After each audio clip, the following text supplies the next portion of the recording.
ನಮಸ್ಕಾರ ಸ್ನೇಹಿತರೆ. ನಮ್ಮ ಜೀವನದಲ್ಲಿ ಕೆಲವು ಘಟನೆಗಳು ನಡೆದಾಗ ಇದು ಶುಭ ಸಂಕೇತವೋ ಅಥವಾ ಅಶುಭ ಸಂಕೇತವೋ ಎಂಬ ಪ್ರಶ್ನೆ ಮನಸ್ಸಿಗೆ ಬರುತ್ತದೆ. ಅಂಥ ಕುತೂಹಲಕಾರಿ ವಿಷಯಗಳಲ್ಲಿ ಒಂದು ಎಂದರೆ, ಪ್ರಯಾಣಕ್ಕೆ ಹೋಗುವಾಗ ಅಥವಾ ದಾರಿಯಲ್ಲಿ ನರಿ ಕಾಣಿಸಿದರೆ ಅದರ ಅರ್ಥವೇನು? ಹಿಂದೂ ಸಂಪ್ರದಾಯ ಮತ್ತು ಜನಪದ ನಂಬಿಕೆಗಳಲ್ಲಿ ಇದರ ಬಗ್ಗೆ ಏನು ಹೇಳಲಾಗಿದೆ? ಇಂದಿನ ವಿಡಿಯೋದಲ್ಲಿ ಅದನ್ನೇ ತಿಳಿದುಕೊಳ್ಳೋಣ. ಮೊದಲು ಒಂದು ವಿಷಯವನ್ನು ಸ್ಪಷ್ಟವಾಗಿ ತಿಳಿದುಕೊಳ್ಳಿ. ಭಾರತದಲ್ಲಿ ಶಕುನಗಳ ಬಗ್ಗೆ ಹಲವು ಜನಪದ ನಂಬಿಕೆಗಳಿವೆ. ಆದರೆ ಅವು ಎಲ್ಲ ಹಿಂದೂ ಧರ್ಮಗಳ ಗ್ರಂಥಗಳಲ್ಲಿ ಒಂದೇ ರೀತಿಯಾಗಿ ಹೇಳಲಾಗಿದೆ ಎಂದು ಅರ್ಥವಲ್ಲ. ಆದ್ದರಿಂದ ಈ ಮಾಹಿತಿಯನ್ನು ಸಂಪ್ರದಾಯದ ನಂಬಿಕೆಯಾಗಿ ಅರ್ಥ ಮಾಡಿಕೊಳ್ಳಿ.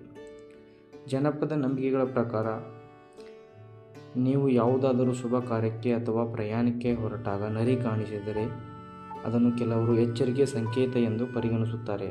ಅಂದರೆ ಮುಂದಿನ ಕೆಲಸವನ್ನು ಅಂತರವಿಲ್ಲದೆ ಯೋಚನೆ ಮಾಡಬೇಕು ಎಂದು ನಂಬುತ್ತಾರೆ. ಇನ್ನು ಕೆಲವು ಕಡೆಯಲ್ಲಿ ನರಿ ನಿಮ್ಮ ದಾರಿಯನ್ನು ದಾಟಿದರೆ ಸ್ವಲ್ಪ ಸಮಯ ಕಾಯುವುದು ಅಥವಾ ಮನಸ್ಸನ್ನು ಶಾಂತವಾಗಿಟ್ಟುಕೊಂಡು ಮುಂದುವರಿಯುವುದು ಎಂದು ಹೇಳಲಾಗುತ್ತದೆ. ಆದರೆ ಇದು ಜನಪದ ನಂಬಿಕೆಯಷ್ಟೇ. ಇದಕ್ಕೆ ಎಲ್ಲರೂ ಒಪ್ಪುವಂಥ ಧಾರ್ಮಿಕ ನಿಯಮವಿಲ್ಲ. ಮತ್ತೊಂದೆಡೆ ಕೆಲವರಿಗೆ ನರಿಯನ್ನು ಬುದ್ಧಿವಂತಿಕೆ, ಚಾತುರ್ಯ ಮತ್ತು ಪರಿಸ್ಥಿತಿಗೆ ತಕ್ಕಂತೆ ಬದುಕುವ ಗುಣದ ಸಂಕೇತವಾಗಿ ನೋಡುತ್ತಾರೆ. ಆದರೆ ನರಿ ಕಾಣುವುದು ನಿಮ್ಮ ಮುಂದಿನ ನಿರ್ಧಾರಗಳನ್ನು ಜಾಣ್ಮೆಯಿಂದ ತೆಗೆದುಕೊಳ್ಳಿ ಎಂಬ ಸಂದೇಶಕ್ಕೆ ಅರ್ಥೈಸುತ್ತಾರೆ.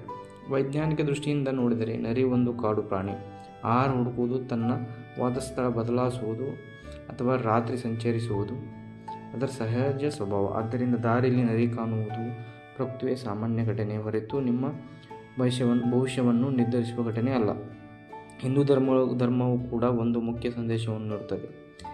ನಿಮ್ಮ ಜೀವನವನ್ನು ಬದಲಾಯಿಸುವುದು ಶಕುನಗಳಲ್ಲ, ನಿಮ್ಮ ಕರ್ಮ, ಪ್ರಯತ್ನ, ಧೈರ್ಯ ಮತ್ತು ಸದಾಚಾರ.